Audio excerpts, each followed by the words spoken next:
And we have one last presentation, and it will be our first two-person presentation. We will have David Wynn, Chief Executive Officer of United Solution, and Alex Zelenovic, Strategy and Consultant Practice Lead, Sapient Consultant Public Sector. Let's welcome them to the stage.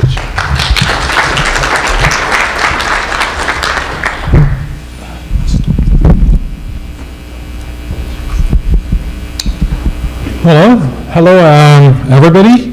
I'm Alex, and I'm the tallest of the two. It's probably because I'm in a big business, and my colleague David is in a small business, but we collaborate really well. Believe it or not only are big guys, the large businesses have something to say here. It's actually a lot of good small businesses that are cutting edge here, and we love to collaborate at Sapient with this big ecosystem, because ourselves we're kind of innovators, and we started as the two guys in the garage. What I'm here today to talk with my colleague David is really about the blockchain federal implementation. So it's happening in the federal government, guys. It is not a unicorn, it's the truth. I swear to God. So I want to talk to you about that. We do a lot of commercial work with the blockchain and all of that. That's exciting.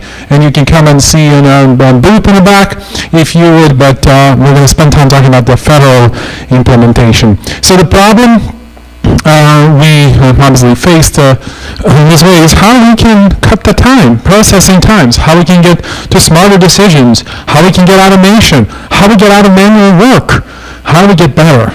Right, so it is about the business, right? So somebody says, it's the economy stupid? No, it's the business. It's not the back end. It's not nothing. It's the business, first and foremost. So I'm going to share some of those lessons learned with you, and also share some of the solutions we took.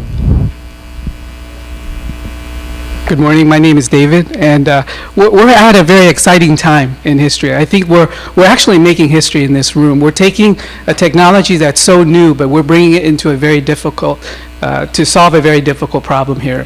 And I just want to acknowledge Jose and his vision for applying blockchain to help automate the fast lane process. This is indeed one of the most difficult problems that you can solve, because traditionally blockchain has been known for solving financial problems and real titling problems. But here we have a very serious application of blockchain for federal procurement, and he started a fire which could, continue to grow, and then pretty soon it will completely disrupt federal procurement and supply chains. So I want to tell you a little bit about the solution, and then I'll turn it over to Alex after this. So the solution has to be lean, extremely lean and mean. The reason why is because blockchain is a fundamental technology, and it has to be lean because it's not the technology that you build that solves the problem. It's the thing that you put in place to help you build the things that will solve the problem in the future. We built the proof of concept using Hyperledger and the mean stack. And the mean stack is an amazing technology stack. In our labs, the mean stack has been shown to improve performance by 10 to 25%. So all of the technology stacks that you're used to, like Java and .NET, look to lean because it's extremely efficient, and it works very well with Hyperledger. We also use Socket.io as well. One of the things to consider when building a Hyperledger system is that look at it from the terms of scalability, right? Hyperledger is a foundational technology, but if you build it as an application, most likely you will fail. Look at it in terms of scalability. So that means you have to include microservices in the solution set, and that's what we've done. We also built this on Amazon Web Services, Elastic Cloud Compute, which is FedRAMP moderate. We also built it in a way that allows for incremental modernization. And this was something that is a vision of Jose, is to use this in a way to lay the foundation for major transformation in the long term. And lastly, we are working with smart contracts to build inside the Hyperledger system intelligence and logic to automate and make procurement extremely fast and efficient. What we did learn in this whole proof of concept is that blockchain is not an application. It's not a database. It's an ecosystem. And if you look at it that way, it's going to make the future much more obvious. Yes, blockchain is not a back-end solution. Sorry, all you guys who are developers and techies. It is just one small piece. It's actually the full ecosystem. So we wanted to show you the lessons learned, 7 lessons learned, that sort of ties around the blockchain ecosystem, and give you further insights in what we have both seen in commercial but also in the government sector. Number one, it's about the business. You do not implement the blockchain because it's fun or because we are telling you to do. There's a lot of excited people about that, including myself, so don't listen to me. Look at your business problem and look at your use cases. Look at really what you're trying to solve and what is the metric, what are you accomplishing. By the way, you can consume a lot of blockchain, you can consume a little of blockchain. I'm going to remind you of internet, when we had a lot of people who were very brave and put everything there early on, and then people who just put scientific paper on the internet. So things can be consumed in multiple ways. But let me get to the second point. User experience. Let me repeat it. User experience. It's about the user. If user cannot comprehend your solution or your blockchain, it doesn't matter. Like I can get the station here, and you'll see I have some interesting stuff that I can show you here, with a bunch of the hexadecimal numbers and things, and proving, oh, it's written in the ledger, I swear to God, it's written. It's not going to matter, right? So users need to see how that differs to me. How can I experience that? And it has to be through a business process. Number three, think of blockchain as the foundational technology. And it's the foundation because it's what you put in place to allow you to connect other technologies, because blockchain cannot be done, you cannot bring about transformation of this kind with blockchain in isolation. It is only the foundation. Number four, because it's a foundation, ensure that it is flexible and scalable. That means don't throw everything at the blockchain. You know, don't keep some things off the chain. Don't treat it like a major data warehouse, and keep it very simple and open and scalable.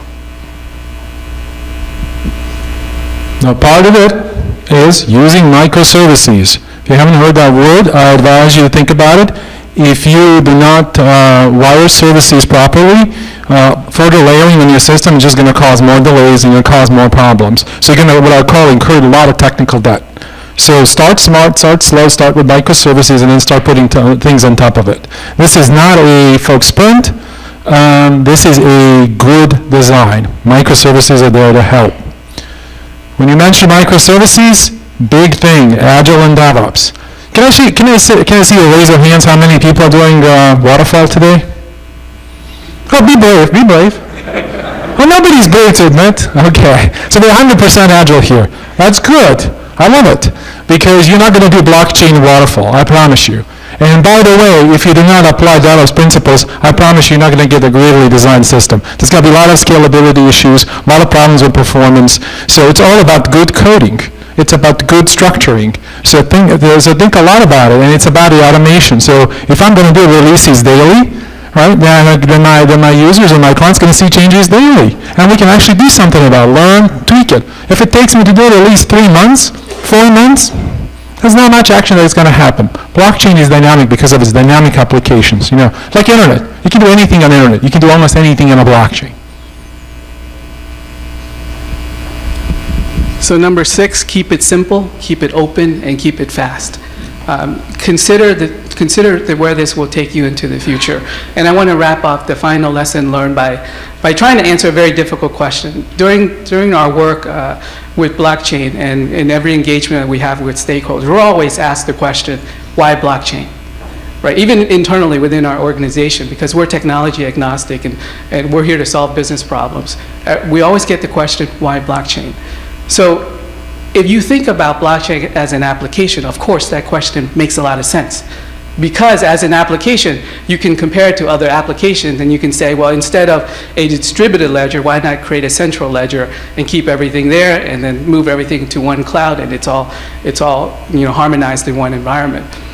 But that's the wrong question. If you look at blockchain as an enabling technology, the real question is, what will blockchain enable us to do in the future that we cannot do today? Right? So you have to understand the future in order to understand why blockchain is relevant. So let me walk with me for a second. So imagine the future. Imagine 10 years from today, every operating system has a DLT installed, pre-installed. OS, Windows, everything is installed. So we take that headache out of the way. Within every device, there's identity, and you can trust every device once it goes onto the network. Now imagine you can program intelligence into each device and teach it how to think and act and execute transactions all on its own, right? So when you combine blockchain with machine learning with artificial intelligence, that's where the true value comes in, is the ability to transact between machines, rules and logic that can happen outside when we're asleep, predefined through smart contracts that's written on the chain, through chain code, put inside the chain to enforce transactions between parties, right? Now, imagine in this world, humans are incredibly important as well. So in this world, humans will have to teach the machine how to think and how to execute transactions. And so just imagine, in the future, if you were to procure a product and you can tell the machine, go do a search, find the most trusted vendor that has the available inventory of a certain product at the lowest price, and do it right now. It can happen completely autonomously on the network. Thank you so much. This was 7 lessons learned that we wanted to share with you. For further conversation, please feel free to come in the back. We're going to have some further demos and things to show. Also, come and share your insights. We want to learn, how it's happening in your world. And also, it's always interesting to see so much great people and great thoughts here. I think we had in the last round almost 3/4 of MIT alums sitting here and giving a presentation, including David and me. So it was really cool to see all the people with academic background, with small business, large business doing this. This is good stuff, guys. So kudos to everybody, and let's do more blockchaining. Thank you.